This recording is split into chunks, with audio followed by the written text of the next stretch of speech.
Just to take a really simple example, let's say that there was, the bar of gold in front of us, and I wanted to sell it to you, you wanted to buy it. We would go back and forth over the price. We'd agree on a price, and we'd sell that bar. But what if we had one bar of gold, and I'll just make up, let's say a 1 ounce gold coin, so $1,400. And I said, okay, Lynette, I could sell you the 1 ounce gold coin for $1,400, but why don't I sell you 100 ounces? I only have 1 ounce sitting here, but we'll make the other 99 a paper contract. And we'll agree that either I pay you or you pay me, depending on where the price goes from here. So bear in mind, we only have 1 ounce of physical gold, but we do a deal on 100 ounces, 99 ounces of paper gold, and 1 ounce of physical gold. Well, that's a much bigger deal, a lot more money involved, a lot more profit and loss for either one of us. But there's still only 1 ounce of gold. The other 99 is the derivative. So a derivative is just a paper bet.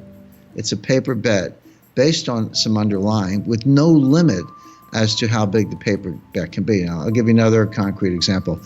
And I remember in 2007, when the mortgage crisis first hit in the spring, and then there was a money market crisis in August, and that's when Jim Cramer had his famous meltdown with Aaron Burnett on CNBC. They know nothing, but the point being, that was the beginning, and then it came to a head over a year later with Lehman Brothers in September 2018.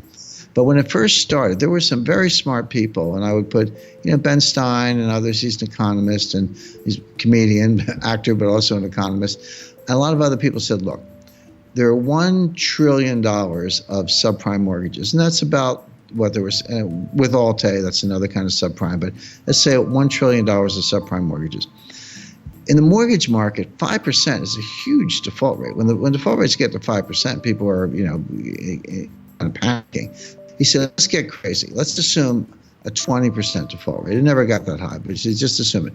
Well, 20% of 1 trillion is 200 billion.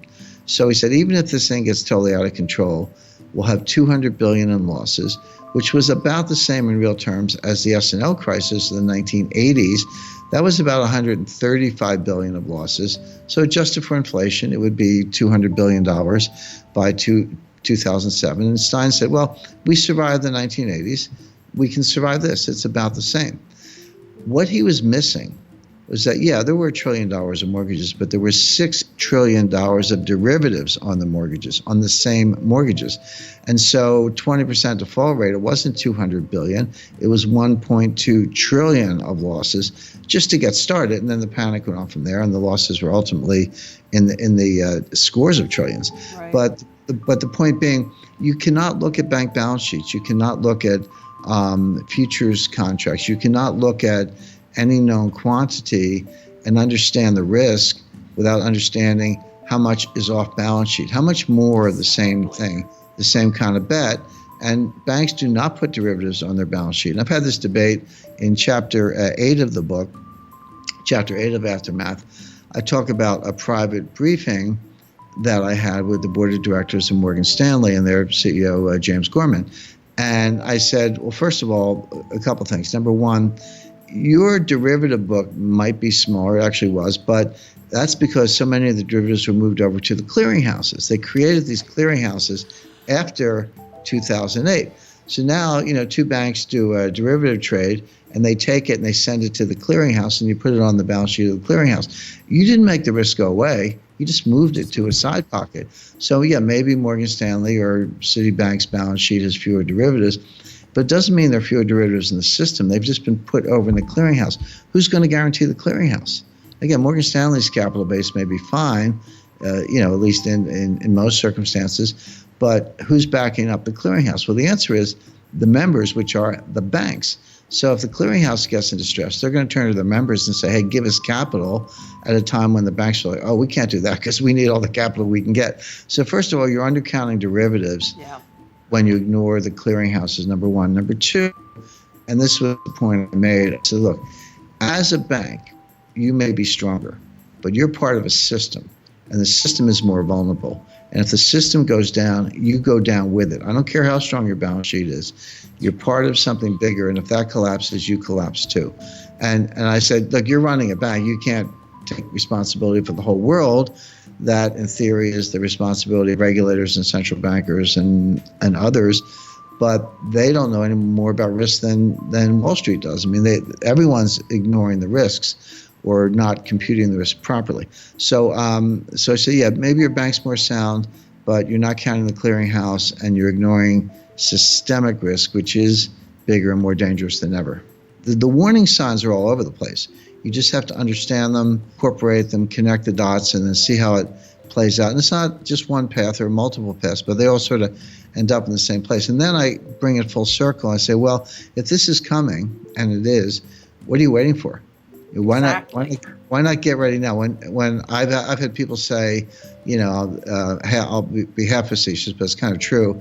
They say, Jim, I hear you, I agree with you, but I'm making too much money in the stock market. Could you call me at 3 o'clock the day before the crash, and I'll sell my stocks and buy some gold? And I said, well, first of all, I'm not going to know the day. I can tell you it's coming, but I don't know the day. And if I did, I'd probably be a little busy myself. But the point is, when you most want your gold, when the panic hits and everyone like, get me out of stocks, get me out of money market funds, I want gold, you're actually not going to be able to get it. You're not going to be able to get the gold.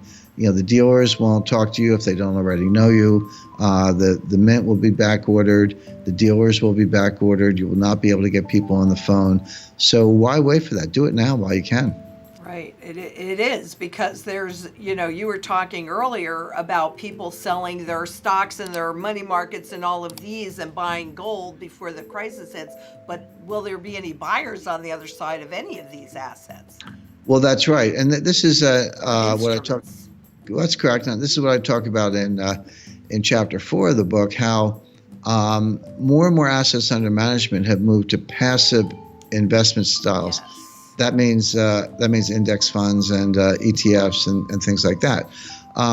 Well, when passive investing started, when it began, I analogize it to like a mosquito lands on the back of an elephant. Well, the mosquito has a good time and the elephant doesn't even notice. So passive index funds were basically piggybacking on active investors who were committing capital, taking risk, and making markets, engaging in price discovery, and you could just kind of go along for the ride. But what happens when it's not one mosquito, it's a billion mosquitoes? The answer is the elephant dies. And that's what's happening in markets. More and more funds are going passive, fewer and fewer are going active.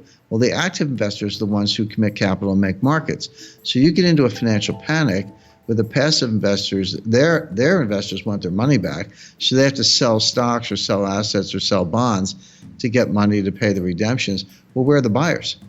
Yeah, you've driven the active managers out of business. They're not going to be heroes like firemen rushing to a fire. They're going to walk away. And so the market's going to go no bid, and it's going to go straight down.